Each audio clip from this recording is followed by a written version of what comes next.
तुकाराम ज्ञानोबा माऊली हा महाराष्ट्राचा श्वास आहे, तर तुकाराम महाराज हा प्रश्वास आहे. आणि भले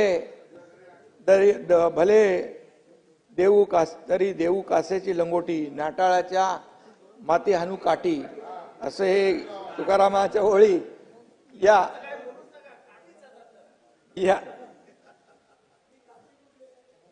अरे बाबा, हे माझं नाही आहे, हे तुकाराम महाराजांच्या ओळी आहेत बाबा.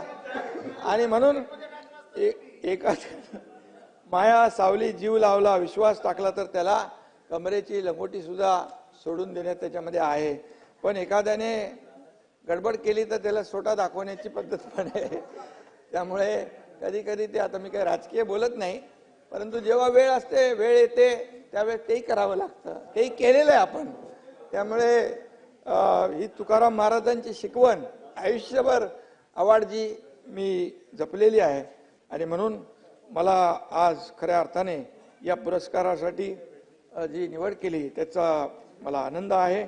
आणि यामध्ये अध्यक्ष महोदय, वारकरी बांधवांचे जे काही तिकडचे प्रश्न होते ते देखील आपण बऱ्याचशा मोठ्या प्रमाणावर मार्गी लावले. शेकडोच्या संख्येने दिंड्या पालख्या दरवर्षी निघतात आणि पायी चालत आषाढीच्या आधी एक दिवस पंढरपुरात पोचतात. या प्रवासामध्ये अनेकदा वारकरी बंधू आजारी पडतात, दुखापत होते, आर्थिक कारणाने वारी करणे शक्य होत नाही.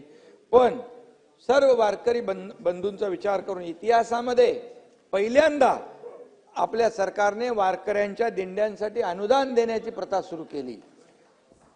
वारकरी विमा छत्र योजनेत वारकऱ्यांचा विमा काढण्यात आला. लाखो वारकऱ्यांची आरोग्य तपासणी आपण केली. पालखी मार्ग आणि पंढरपूरच्या विकासाचं कामही मार्गी लागतंय. विठुरायाच्या दर्शनासाठी नानाभाऊ 24 तास ते उभे राहायचे दर्शन रांगेमध्ये. तिथं आपण मोठं एक सभागृह करतोय आणि त्या ठिकाणी त्यांना बसून जोपर्यंत त्यांचा दर्शनाचा वेळ येत नाही तोपर्यंत त्यांना आता उभं राहावं लागणार नाही. हे देखील दर्शन रांगेचं काम देखील आपण केलंय, त्यालाही निधी दिलेला आहे. आणि म्हणून तीर्थक्षेत्र मंदिराचा निधी आपल्या बी कॅटेगरीतल्या 2 कोटीवरून थेट 5 कोटी आपण केला. हे देखील हा पण निर्णय आपण घेतलेला आहे. आणि पहिल्यांदाच वारकरी संप्रदायासाठी स्वतंत्र महामंडळाची देखील निर्मिती केली.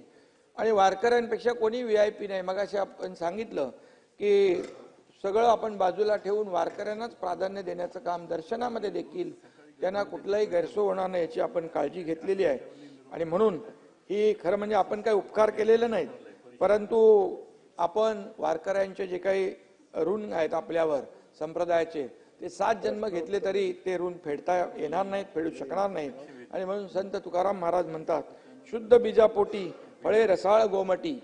आणि म्हणून महायुतीच्या सरकारच्या विचारांचं बीज शुद्ध आहे. आणि त्यामुळेच आदरणीय प्रधानमंत्री नरेंद्र मोदीजी यांच्या स्वप्नातील भारताची विकासाची गोमटी फळे आपल्याला मिळत आहेत. ती तुम्ही खा, विरोधी पक्षाने त्याच्यामध्ये सामील व्हा.